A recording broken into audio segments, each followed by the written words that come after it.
This is a lovely city and a lovely opportunity and great honor to be the first keynote speaker in this summer school. My background is in literary studies, so I used to study dead French authors, basically. and when I defended on free indirect discourse by dead authors, and then I needed to look for postdoctoral funding, so I started to move away from literature towards social media, and what I noticed was this emergence of what we started to call the story economy.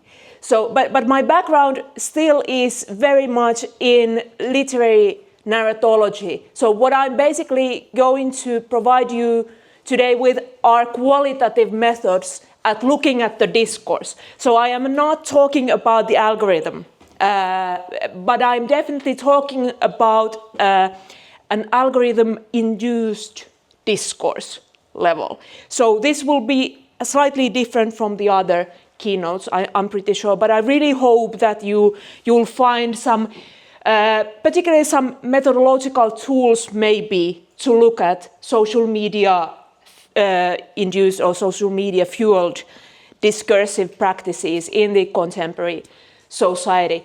And I also have a rather extensive bibliography that I'm still working on, and I will be sending it to you this afternoon. So there's a classification of key research coming from social linguistics, narrative theory, cognitive narrative theory, and so on. The kind of resources and references that I think that might be useful for you, even though you're not at all familiar with narrative theory. So I really hope that you will find it helpful.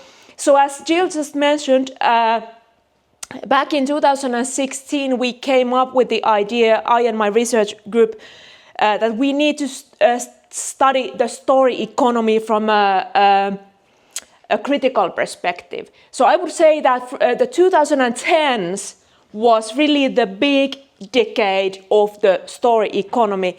And now I'd like to ask whether you're at all familiar with this best-selling book about storytelling. Hands up, who knows Story Wars?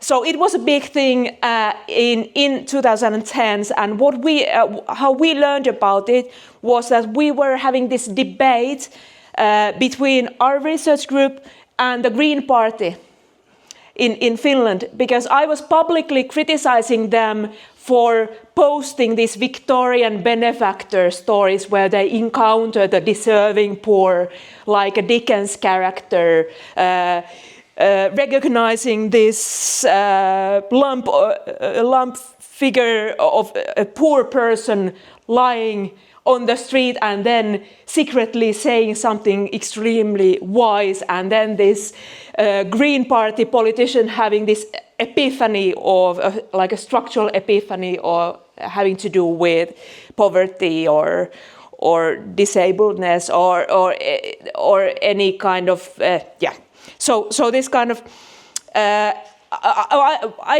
called it like the right-wing way of telling stories while you're trying to promote left-wing structural politics. So what they told us, some of them who still spoke to us, told us that what they had been reading was Winning the Story Wars.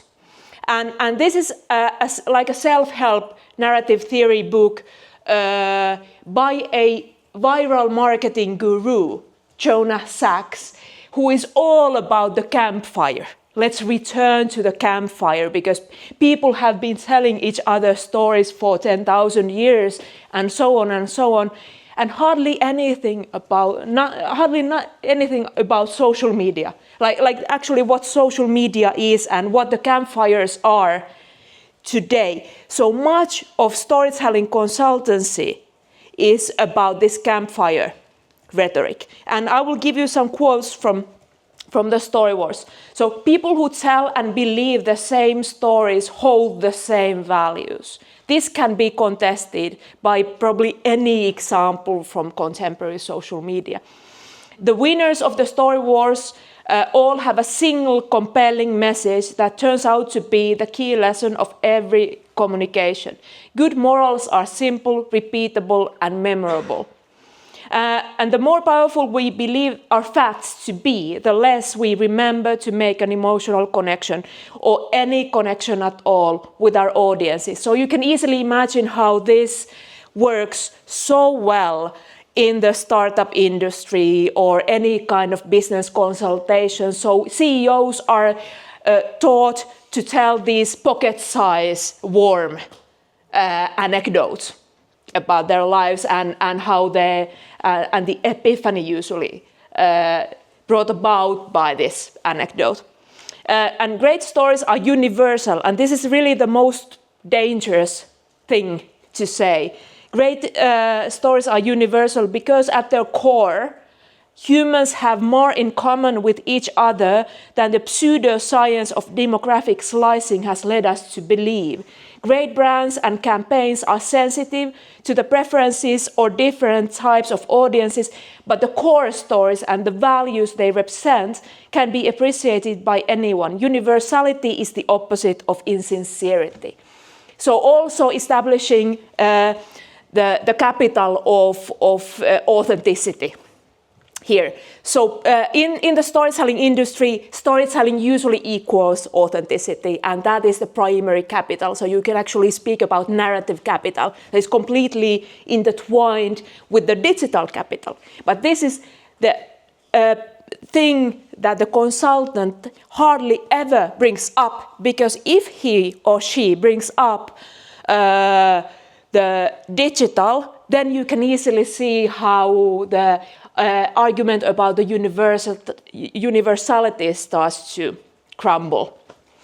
So what were the results, for example, in the Finnish media of this doctrine of storytelling as this miracle cure to all kinds of social and psychological ills, basically? There was this one silly incident that still, I think, functions as a very good example of the 2010s storytelling culture. There was a column by a priest in a large newspaper in Finland recounting a touching story about Joni, a grocery bagger, who went to a seminar where he heard a presentation where he was advised to give blessing to others on an everyday basis. And Joni was so inspired by this story that he decided to put these little, aphorisms in people's bags, when the grocery bags. And this created a Joni phenomenon. So this disabled, modest guy made a true change in the everyday of the customers and the grocery store and so on.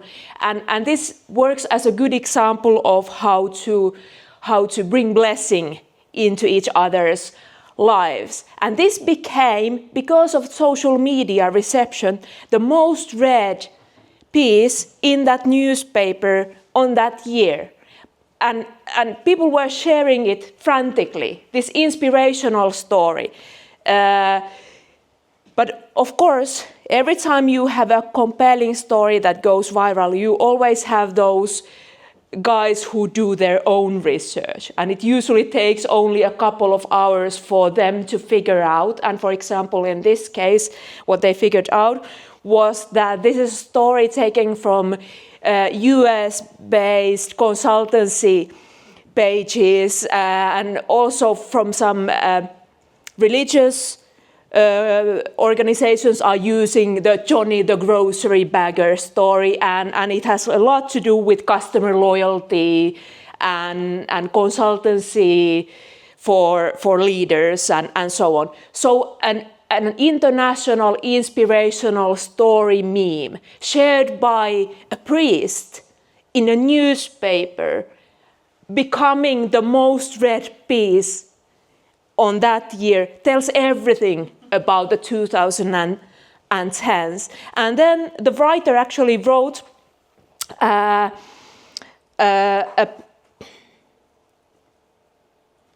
an aftermath, a postscriptum to this column. I have originally read about Joni from John Ortberg's book, where this was presented as a true story. Cold facts may speak to our reason, but they do not touch the heart and are quite useless when it comes to the most crucial things in life. Of course, we cannot be certain of the story's truthfulness, but at least my naive heart, which believes in love, dreams, and happy endings, wants to believe it's true.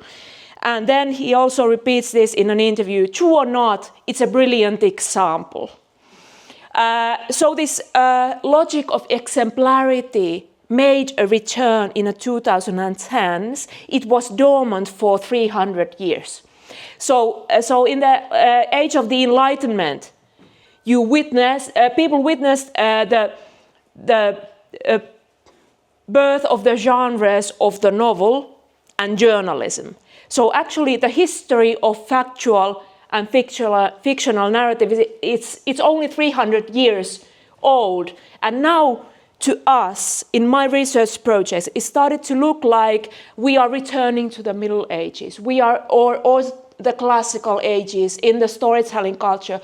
We are again witnessing a situation where stories are not either factual or fictional. They are exemplary. And they tell about exemplary figures. And the truth of the story is a moral doctrine. But it's not Christianity anymore. It's not Islam. There's no one solid grounding in the secular world or in the global setting. So it's an ad hoc moral grounding that is dominated by the algorithms that you know better than I. But this is the algorithmic issue for me personally. It's replacing the Bible for the Westerners, basically. So how did we get here to the story economy? Just a really brief summary of the background. So personal stories in civil rights movements and critical theory was a big thing from 1950s onward, and that also affected social sciences and many other disciplines. So researchers started to look at stories of individual people, so life stories, a very qualitative perspective on storytelling that was completely intertwined with the politics, the political idea of somebody coming from the margin and speaking truth to power. So this is a big important historical background that has nothing to do with the campfire. So this is not your usual cognitive or evolutionary perspective on storytelling, but this is instrumentalized storytelling for a political purpose. There was a co-occurrence between the civil rights movements and the dominance of self-help and positive psychology in public discourses that peaked in 1990s, basically. So when the sales for fictional novels has gone like this from 1950s onward, for self-help, it's like this. So if you go to a Finnish bookstore nowadays, you have much more self-help than fictional novels. And they are auto-fictional, obviously, if there are any. So, and then consultancy business from 1990s onward and startup. The kind of discourse that is like a secular version of Christianity oftentimes. So you come to the arena as a startup entrepreneur. You wear a headset and flippers and shorts maybe to signal your wealth, right? And then you start preaching and you tell your conversion story of 5 bankruptcies, 3 divorces, 1 failed paleo diet, and then your burnout and the new business idea that came from the burnout. So this is a 21st century storytelling, for example, the Silicon Valley conversion story and becoming a wellness entrepreneur and a keynote speaker and an author and you have a boot camp and you have it all based on your own burnout story, basically. And then, of course, internet creating the information overload and the need for compelling stories. So when the storytelling consultant comes in to a university, to a hospital, to daycare, they go everywhere. so what they provide you with is this magical cure for information overflow. So then they draw from the cognitive repertoire. So narrative is a cognitive model that we like to use to make sense of the mess of the world and of our lives. So this is the cognitive perspective, and that goes back to the campfire. So evolutionary and cognitive approaches are like that. And that's the natural explanation of why we love stories, why we love storytelling, why stories make us remember things, and why stories resonate with our body. So embodiment also being very key here. And of course then social media becoming the dominant narrative environments for storytelling. So even fiction authors who don't have a social media account, or mainstream journalism, or politicians who hate social media, everybody needs to accommodate their storytelling according to social media, because it's the dominant platform for receiving, recycling, reciting, reframing your storytelling. So no matter whether you have an account or not, this is what dominates the story logic of the 21st century. And this also created the peak in human interest journalism in the legacy media. And that also explains why Joni, the grocery bagger, we don't even have grocery baggers in Finland. We don't have that profession in Finland. That's an explanation of why a newspaper can, in the first place, publish a story like that. And we conceptualize the story economy as part of what is usually known as the attention economy and also emotional capitalism. And one interesting feature in the story economy is that there's this ubiquitousness of story talk. So everybody is talking about stories and narratives. And usually across languages, you usually have a word for story and a word for narrative. In Finland, it's narrative, so it's completely taken from English. And with story, you would usually refer to this lovely, authentic gift that you give to another person. So your personal story, yourself, your authentic self, or your revelation is a story, and it's magic. But your opponent has a narrative, right? So your political opponent has a narrative. And narrative refers to something completely biased. It refers basically to anything that is ideologically selective. Then you have a narrative. So instead of, as a narrative theorist, instead of trying to limit the use of these words, it's much, much more interesting to study how people use these two different words. I would love to see a study showing how AI or Norsk uses these words. So this is something that we've been doing, for example, with Paul Dawson, my Australian colleague.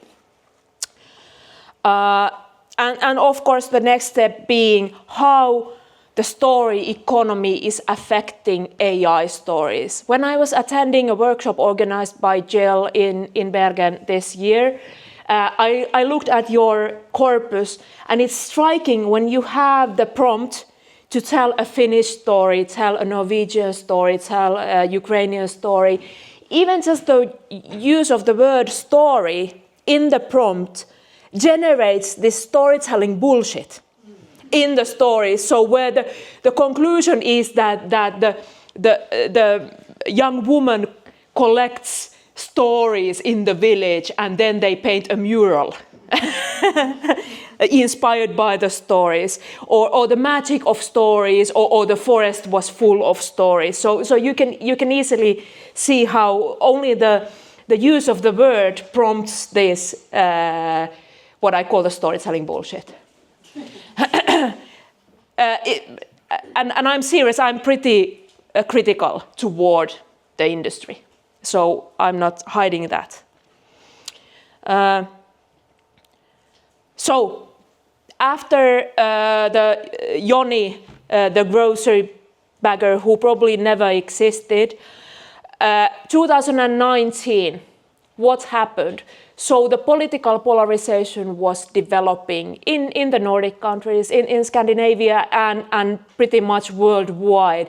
So you could easily see how the instrumentalization of personal anecdotes became a polarizing issue. So this example is from Sweden.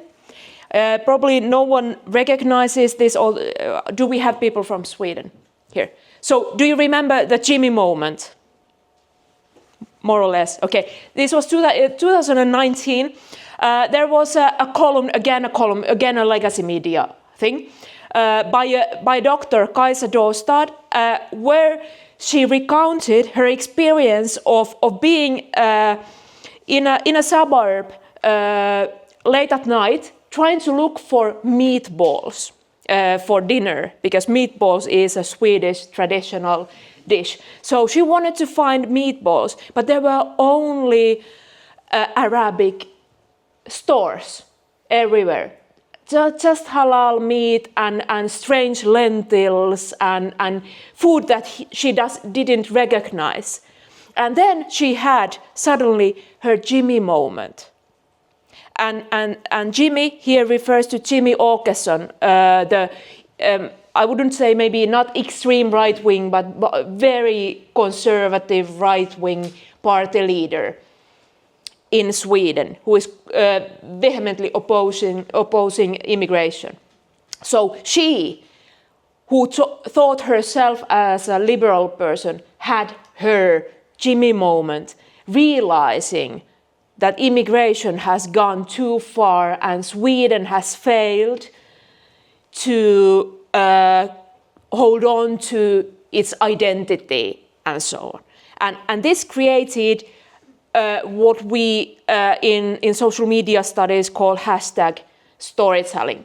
So very quickly the hashtag Jimmy moment was created, and it scaled incredibly fast, so suddenly everybody knew what a Jimmy moment is. But then there was, of course, as happens in these story wars, the other side, the counter-narrative to the Jimmy moment, the other kind of Jimmy moment, when you realize that Sweden has become a completely racist country, something that you hadn't realized before, but then you had this one epiphanic experience and your eyes were opened. So two kinds of epiphanies, again a Christian story model, but with a secular interpretation. So epiphany, a structural epiphany based on your own personal anecdote. So two kinds of Jimmy moments. Here, and you will see the slides. You can have a look at the details by yourselves, because we don't have that much time. So, and how is this living on? So let's say that Joni, the grocery bagger, the golden age of Facebook. So the golden age of full-blown experiential stories like this length. And literary scholars still love Facebook precisely because you can actually tell like a prototypical full-blown story of personal experience. Jimmy moment, the golden age of Twitter and hashtag narrative. And you can easily see how Twitter promoted the political polarization much more strongly than, for example, Facebook, where the like-mindedness was the driver. But Twitter, with the hashtags and hashtags storytelling, completely enabled this kind of binary sharing of the anecdote. And it also made possible what narrative scholars call small stories. So you can also tell by just sharing or hashtagging something, so only hinting at your own possible story, like hashtag me too, but I won't go into details. So that would be a small story or narrative stance taking. I have the concepts coming up later on. So, but now, how does it work for TikTok? So one of the most relevant changes from the perspective of narrative discourse and narrative communication has been that the transformation from Instagram to TikTok has been a transformation from poster-centered to post-centered approach. So in Instagram, you would follow a certain influencer. You would be dedicated to a certain influencer. That was the Kardashian era of early 2020s. But now with TikTok, what you are actually following are what we can call master plots, certain kinds of plot structures that are signaled only with a small clip from a movie or a music clip, a sound bite, or vibe. Even just the vibe can create like a master plot that you are sharing. But still we can find the same logic of exemplarity, of having an exemplary person who teaches us about life and the world in TikTok. So does any one of you recognize the 17 diapers? 17 diapers, that resonates. So I will quickly show you. This usually messes up the show. I'm back up. So this is the original.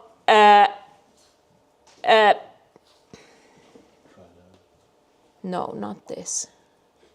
No, this is the original. But how about? Check that. My house right. I kid you not. My guess is probably 15. I don't want to diaper. I need to do something with the voice. Do you know how to use a Mac? Yes. Perfect. Adjust the volume on the small screen next to the computer screen. Yes, but I don't think it sends the sound through the HDMI. You can do the manual, put the mic in front of the computer trick. That's the backup. That's a backup. Our diapers being ordered by Paul, they just kind of get thrown around my house, and we just collect them in a bag at the end of the day and take them out the dumpster. So I've been solo parenting for the last 24 hours, so we're going to see how many dirty diapers we have just lying around with 2 kids. I promise you, I'm not even exaggerating, this has only been 24 hours.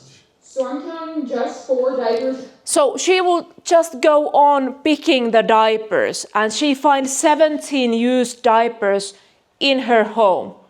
And this created a global phenomenon. It only takes like the irrelevancy of it, right? And this comes along with the idea of hashtag narrative that it only enables you to share your content. So oftentimes the key event verges on untellable from a traditional perspective. And then there were again completely binary reception. Those who were completely terrified and scandalized and ready to report the family. And then, of course, when you first need to have that story of a bad mom, to have the full-blown counter narrative of the bad moms being the heroes here, because of their outspokenness and honesty and authenticity in speaking up about the general problems and difficulties in motherhood. So this is how it works, but with a TikTok logic. So there's a difference between how the Twitter golden era and the TikTok golden era work, but what survives is what I call the viral exemplum. So that will be the key concept of this lecture. And now I will try to find again my presentation.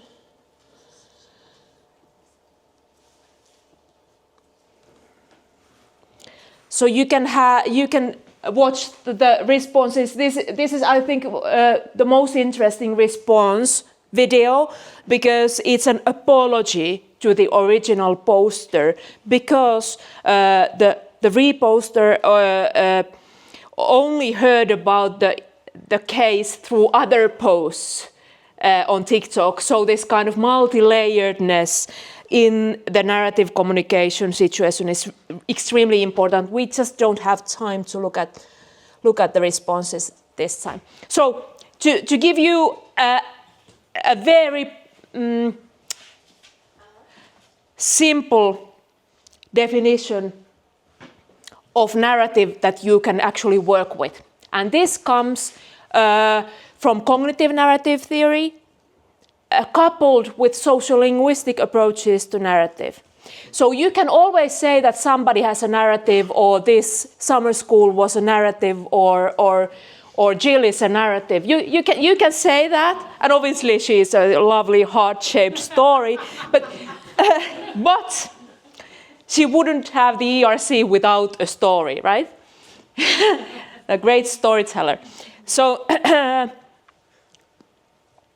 with this definition, you can actually work with, because with the popular definitions of narrative, you cannot work with. You cannot be analytical, because being analytical is about conceptual distinction. So you need to have some sort of conceptual distinction to be able to be analytical. So with this definition, you can easily understand what people and their minds most easily narrativize. So we can narrativize anything. We can narrativize evolution, we can narrativize climate change, but they are not directly inviting narrativization. But what invites narrativization is a presentation that is situated. So I can always say that there's a story of Finland, but you need to show where the story actually is from this perspective in order to actually be able to analyze it. Where is the story of Finland, or the story of Jill, for that matter? Where is it? So a situated story. You need to be able to somehow tell say who is telling to whom, and so on. And then it conveys an order, temporal and causal sequence. So this is an old classical definition of narrative. The king died, and then the queen died of grief.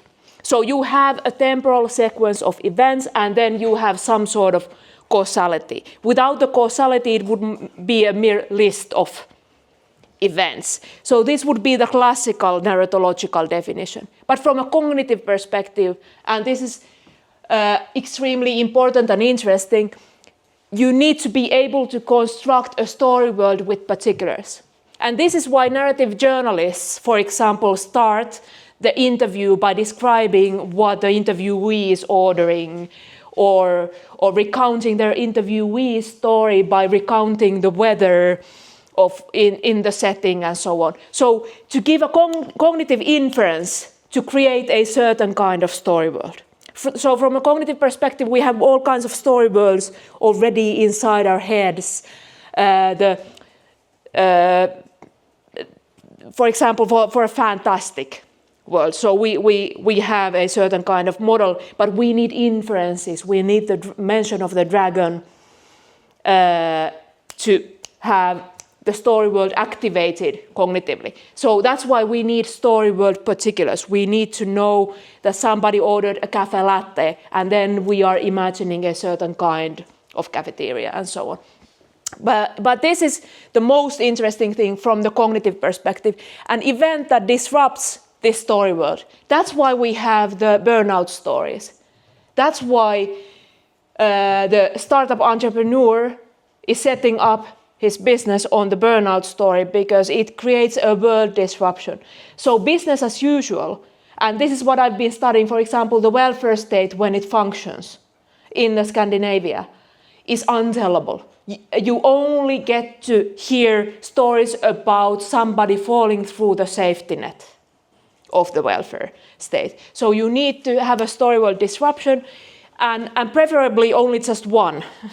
So the story of the epiphany in Jimmy Moment. And then the experience of what it's like to live through this disruption. So stories, narratives are not about information. They are always about experience. How was it for a certain individual to live through a certain disruption? And this is what the storytelling consultant hardly ever tells you, that it's not a good vessel for exchanging information about anything. It's about subjective experiences, and that's why it's unfalsifiable. You cannot fact check stories, because you cannot fact check another person's experience. And this gets amplified on social media, because if you share a story that is not true, it's still your experience. It was prompted by your embodied affective experience, manifested as sharing, materialized as the numbers of shares to, for example, a completely false narrative.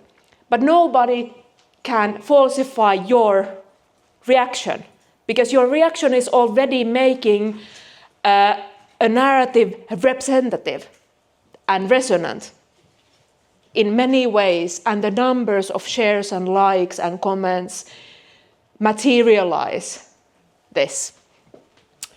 And now we're moving to the social linguistic part. So storytelling usually seeks moral consensus, and it invites moral positioning of teller and characters. So if you tell a random story to your workmate at the office, like, my husband, again, he slept until 10, that's how men are. This is, and this would be very Generation X, I'm sorry, but we still tell these heteronormative stories about spouses and how they are.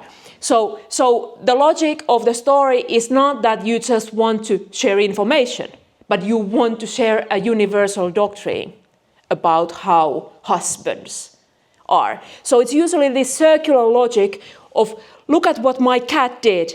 This is how cats are. Our cats are just like that. Look at what my cat did. And then you show a video. And then it's a narrative, because you are making an argument about some general law.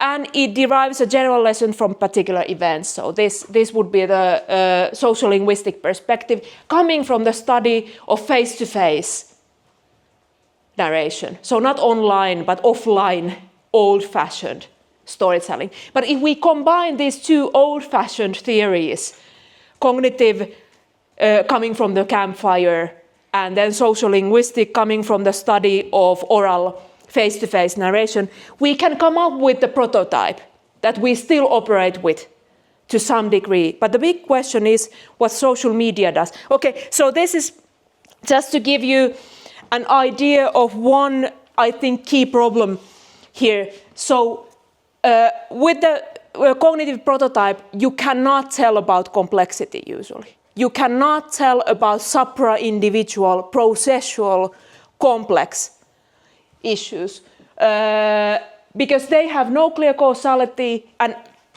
definitely, yeah, I know. Definitely, I'd say that climate change is key here. Climate change is the single most important example of this problem. So no clear causality, no clear disruption or breach, no individual experientiality, no story world particulars, no straightforward moral agency. You can tick all the boxes with climate change. And this is my favorite example of telling about climate change. This is an attack in Finland last year by Extinction Rebellion. They painted our parliamentary house blood red. And most of the people were completely shocked, but I was all for this. I think this was brilliant because this is the story of climate change. Liberal democracies have completely failed. This is where the mistakes were done, and this is how it will look like. Not a story. It can be narrativized. For example, for me, this resembles like this big canvases, what's the word? I'm always forgetting. Like this panoramic 17th or 16th century tapestries presenting war, where you have the elephants and the dogs and the warriors and all in this one bloody mess. It's this one. That's what will happen to the humanity. It's not the politicians' blood, it's the humanity's blood. And maybe all other living creatures as well. So, I'll just need to skip. So this is the logic of the viral exemplum, that you can still see when we move from 2015 to 2024, the same logic survives. So it starts from experientiality. You cannot deny my experience. This was my experience. This was my Jimmy moment. Or this was my experience about Joni, the grocery bagger. It can be scaled up. It's a scalable story. And then it gets shared. It becomes representativeness. This story is true in so many ways. So we have 17 diapers moms all over the world. And then the third step, normativity. Okay, maybe this story wasn't true, or maybe the interpretation of the original 17 diapers wasn't accurate. Maybe the mom wasn't depressed, but still the issue is important. So we need to remember the big picture. So this is how, for example, many political changes are happening at the moment because of one basically fake story gives you this chain reaction that leads from experientiality through representativeness that gets materialized on social media to normativity. And then I guess the fourth step would be the emergence of counter-narratives, so the story wars and the competing narratives. So after normativity, you actually get political polarization. That's usually the case nowadays. So, to wrap up, definitely wrapping up now. So, this would be I would call the story logic of social media number one. The story logic of social media number two has to do with the idea that actually we're not telling anymore, we are sharing. So telling by sharing, and that detaches the original teller or any individual from narrative responsibility in a way. So narrative rhetoric and ethics are detached from individuals. They become emergent. And that oftentimes results in completely unsolicited narrative effects. So the magical power of storytelling that was supposed to be the great tool that anybody can use, we are completely losing touch of this magical powder. So the algorithms are doing the magic for us. So it's not. So what kind of rhetorical transformation are we living through at the moment? This is a question for narrative theorists, definitely. So what is the rhetoric of the algorithms, basically? So I have some theoretical references for you to cope with this issue, and they will be grouped under a certain subtitle in the bibliography. So if you're interested in looking at this a bit more. But just to give, let's stop with this example. So for example, how I have been analyzing the Me Too movement, because in the early days of Dangers of Narrative, you would always have the elderly gentleman at the back raising their hand and asking, well, how about me too? And the dangers of narrative. So I came up with this, that the Me Too, from my perspective, worked really well. Of course, it was too white, too middle class, but also those problems could be somehow avoided if you were doing only the hashtag small stories thing. So hashtag, but not going into details, not making it about me, but me too. So emphasis not on the word me, but on the word too. So with hashtag narrative and small storytelling, you can do that. So you're just signaling your participation in this movement that points toward a certain one structure, patriarchy. So this is a way of actually telling about the structure. It's not at all dependent on one individual story going viral. But when the Me Too failed, was every time there was much to focus on one individual story, because then it would always give the gun to the backlash, because it can always be falsified, always the particulars, always the experience, what were you wearing, why did you go there, and so on. So that only incites counter-readings, validations and counter-readings, and increases the polarization. But when millions of stories are pointing toward the same structure, without particulars, without your individual experientiality, then you can actually tell about the structure. Okay, let's finish here. Thank you.